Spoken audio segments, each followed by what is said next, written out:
بدأ الجسد بالشخير وهو ملقى على طاولة التشريح، وقد تم العثور عليه سابقاً فاقداً للوعي في زنزانته. وما حصل لهم بعد ذلك كان غريباً. أولاً، اكتب الحمد لله على العافية، وضع لايك واشتراك.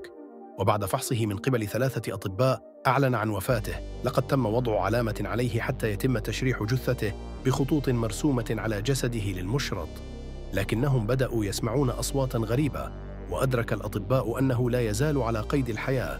تم نقله على وجه السرعة إلى العناية المركزة حيث تعافى.